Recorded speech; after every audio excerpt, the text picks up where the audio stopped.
Centurions filled the great hall. They held themselves in silence as night fell. Herodo watched them from the dormitory entrance. They would not let him or any other librarian pass. Caesar sent message to Cleodas that while Ptolemy's soldiers would surely do no harm to the library itself, he had no confidence the mob would show the same respect. As soon as Herodo entered the dormitory some hours ago, Cleodas gathered the librarians in the dining room and explained the situation. There were murmurs of disapproval, of outrage. Herodo saw them for what they were: fear. The old Greeks, Romans, and even the Egyptians were terrified. The library was their home. Hundreds of bloodthirsty, destruction-minded Alexandrian citizens might pour into the courtyard at any moment and exercise their wrath against any who dwelled inside. When Cleodas dismissed the assembly, he caught Herodo's eyes and waved. Herodo blinked, unsure what to do. The old man finally beckoned him with a gnarled hand. "Did you find it?" Herodo opened his mouth and then closed it. He swallowed. "No, sir." The old man's lips curled at one corner and then lay flat. "A pity. Perhaps it doesn't exist after all." As the Greek's dark eyes peered into his, he felt a chill and shame. He had lied. He had lied to the head of their order. It was grounds to be removed from the library. Should Cleodas ever discover that?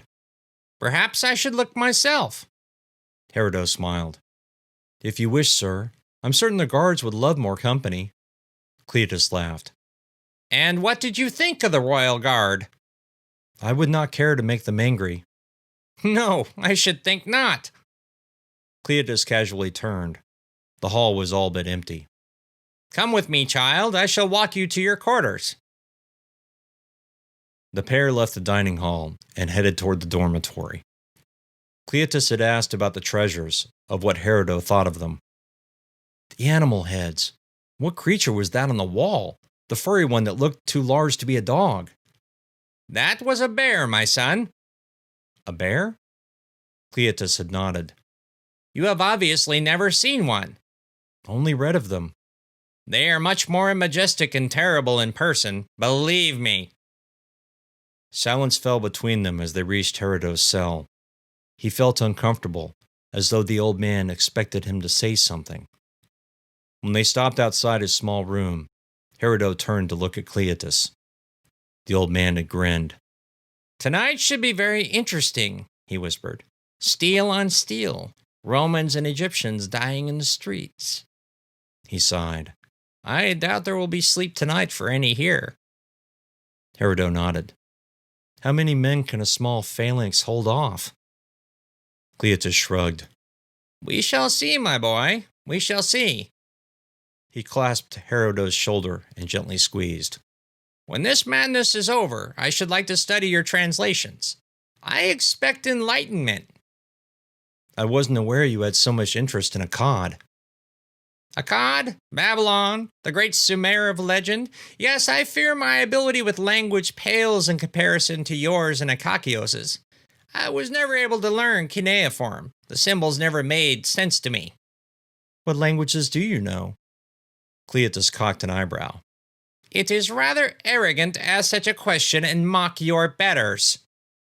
Herodo blushed. That was not my intent, sir. I merely... I speak and write Greek, obviously. Egyptian and Latin, Old Egyptian, Aramaic, and I can barely translate Sanskrit. Sanskrit? Cleodas laughed and held his hands behind his back. Yes, I would have been quite a teacher for 4-year-olds. Herodo grinned. I take it you are not a master. As I said, all those symbols make little sense to me. I leave that to the likes of your kind. I was a scribe once, he sighed, but I was a failure as such. Science and history were always more interesting. Herodo said nothing. At last the old man offered his hand. Good night, Herodo. Good night, sir. For hours he stayed in his cell. Isaac called on him once, but only to invite him to a drunken party down the hall. Herodo told him he was too tired.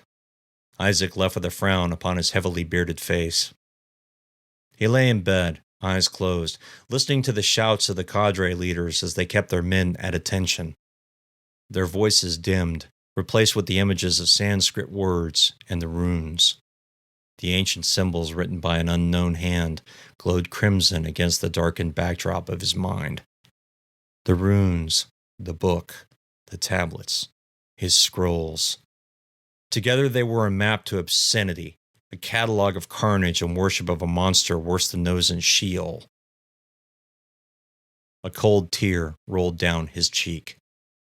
He left his bed and walked into the dormitory hall to watch the soldiers guard the entrance to the great hall. He knew what he wanted to do, what he must do, but it would be impossible to get to the Library of Scrolls through the soldiers. There had to be another way. Herodo turned and headed down the hallway. The party was going on near the back. Long before he approached it, he could hear drunken singing. Dinner may have been canceled, but the servants had certainly provided the librarians enough wine and beer for the occasion. He passed Cleotus's large, well-lit cell. Through the throng of sitting and standing men, he saw the head librarian propped up on a pillow in the corner, snoring away. He continued down the hall past closed doors. He smelled burning incense and heard the sound of muted conversation through thin wood. When fear and danger were at hand, all men seemed to find faith in a god or two. When he reached the windows at the end of the hall, he stopped. The braziers had not been lit. Perhaps the servants were drunk as well. He pried open one of the wooden shutters and stared out at the sea. There were more lights in the water than ever. Ptolemy was preparing to attack. Caesar's ships were still harbored at the pier. The Roman leader was outnumbered both on land and sea. Ptolemy's navy would rain down arrows on the centurions before unloading tides of men on their flank. The centurions near the library would be slaughtered, mob or no mob. Herodo closed his eyes and listened to the waves crashing on the shore. There would be no room for mistakes. If his hand slipped, he would fall to the pier below or down in the water. He opened his eyes and raised himself on the sill. He placed his hands against it for balance and stepped out onto the wide lip. The moon was bright and the sky cloudless. He straddled the sill's edge and headed toward the nearest column. Unlike the rest of the library, the dormitory had only a single floor. All he had to do was get to the roof. Get to the roof, he muttered. Herodo stood on his toes and reached one hand toward the lip of the arch. His fingers explored and finally found purchase. His skin prickled, either from the cold breeze or fear. With a groan, he reached his other hand up and then pulled. His body swayed with the exertion. Fire flowed up his arms as he struggled to lift himself. His fingers cramped. He cried out with effort, but kept pulling. "Must get," he whispered through labored breath. When his chest was above his hands, he pushed off with his left hand and reached with his right. His fingers found the roof. For a dizzying moment, he felt his right hand lose purchase and swing out into open space. A scream locked in his throat. He flung his right hand up to join his left. Another pull-up, and his knees were on the roof. He rolled over on his side, gasping for breath. His muscles screamed with pain and cramps. He lay with his eyes staring at the moon, tears dripping down his cheeks. Herodo focused on the bright moon and willed his body to relax. He unclenched muscle after muscle, panting and wincing as each screamed in pain, and then muted. When at last he felt he could stand, he rolled on his stomach and lifted himself to his knees. The muscles cramped for a moment and then blissfully loosed.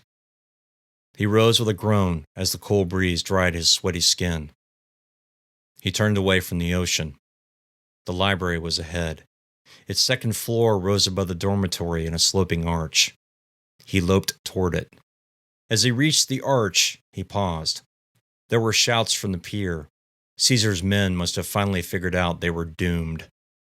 He spat on his hands and then leapt against the arch. His sandals slipped off the first time, causing him to land in an awkward heap.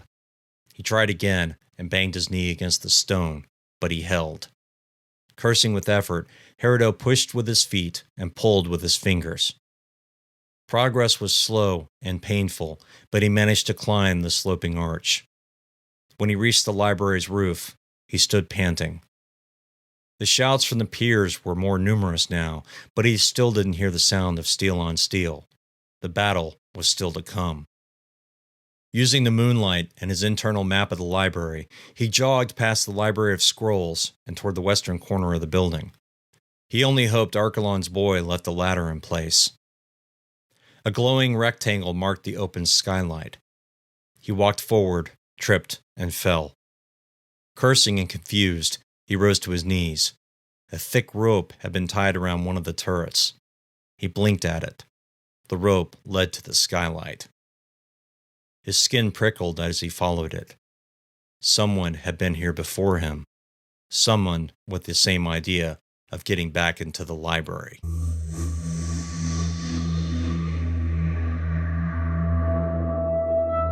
He stood frozen in place. The torchlight played off the dead man's glassy eyes. Archelon was on the floor, his face screwed up in a scream of terror and pain. His toga was red with blood. The man had been stabbed to death. His servant, the small boy who climbed the shelves, lay next to him, his head smashed in. The old man slept in his beloved map room. Doubtless Archelon had ignored Cleotus's summons to the dormitory.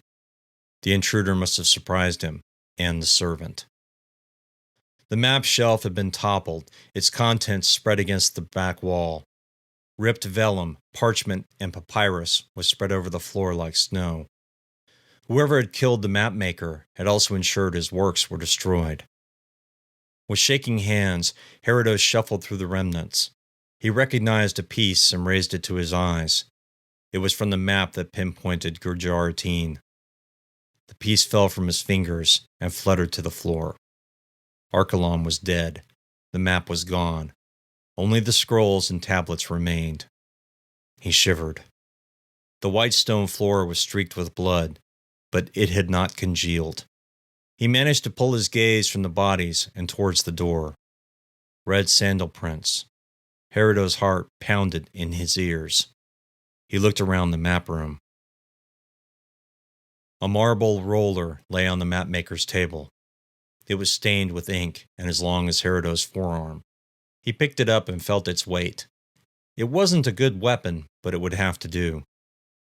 He followed the footprints in a painfully slow walk.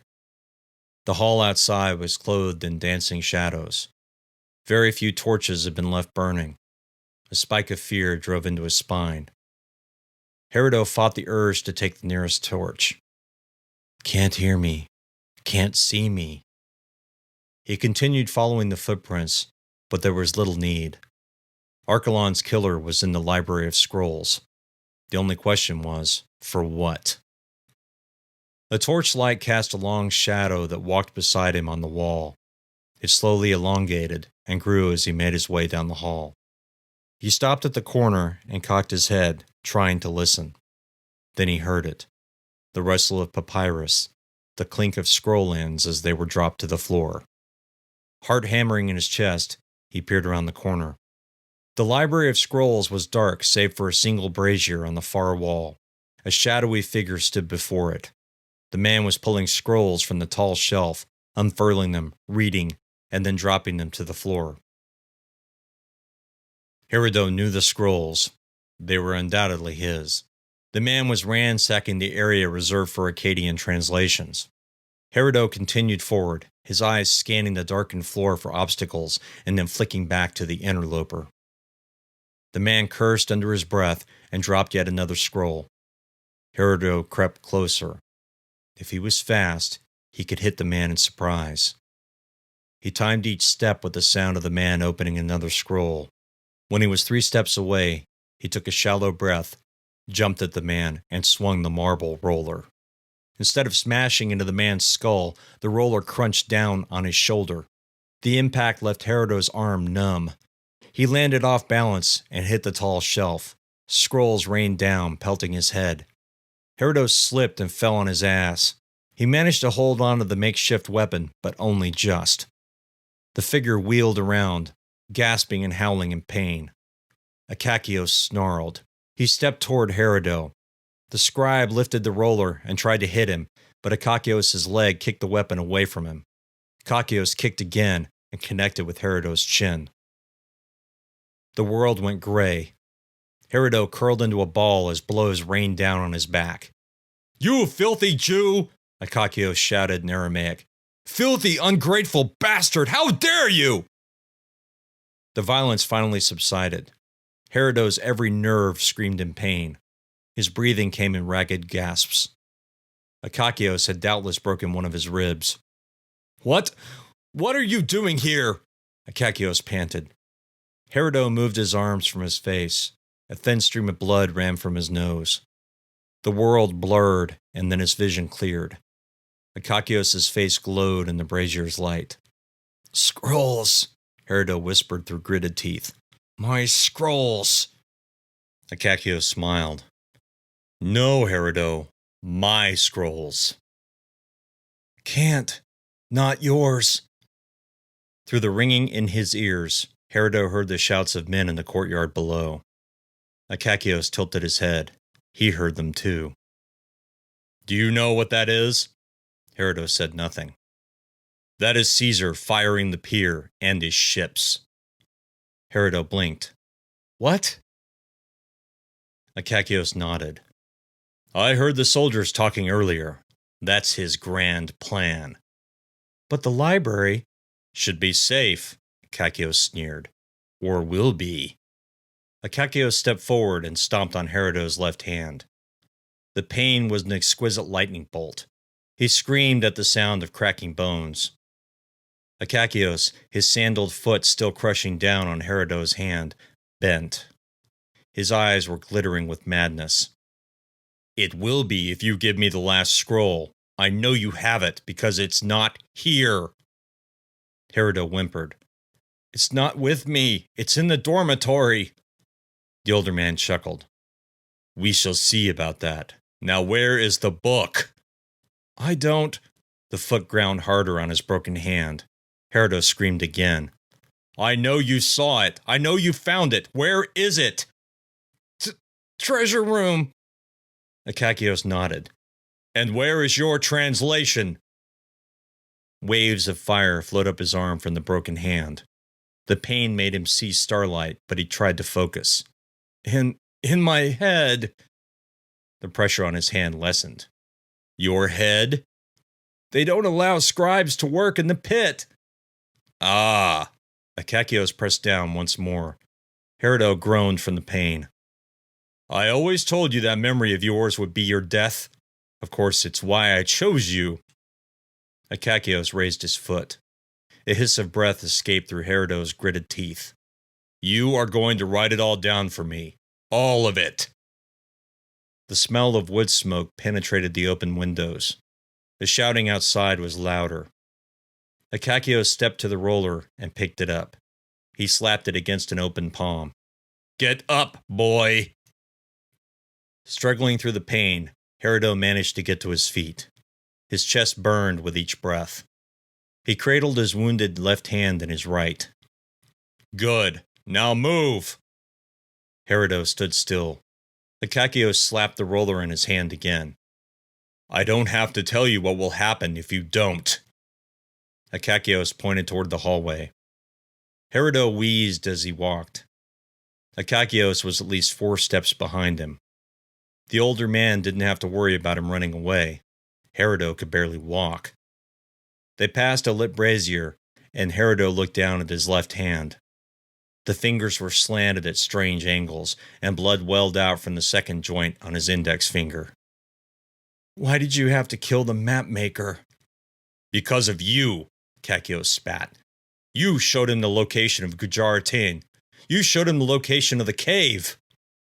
The cave. The words chilled Herodo. "Rashim's cave." "Yes." They rounded the corner. Up ahead he saw the dark mouth of Scribe Hall. He slowed. Akakios chuckled. "Don't worry, boy. I'll make sure there's plenty of light so you aren't scared." Even through the pain, a flush of shame burned Herodo's cheeks. His patron knew all his secrets. The fear of darkness, the fear of enclosed spaces. "Stop!" Herodo did. From behind, he heard the scraping of something on the wall, and then light flooded the hallway from a fresh torch. "Move!" The scribe continued forward and entered Scribe Hall.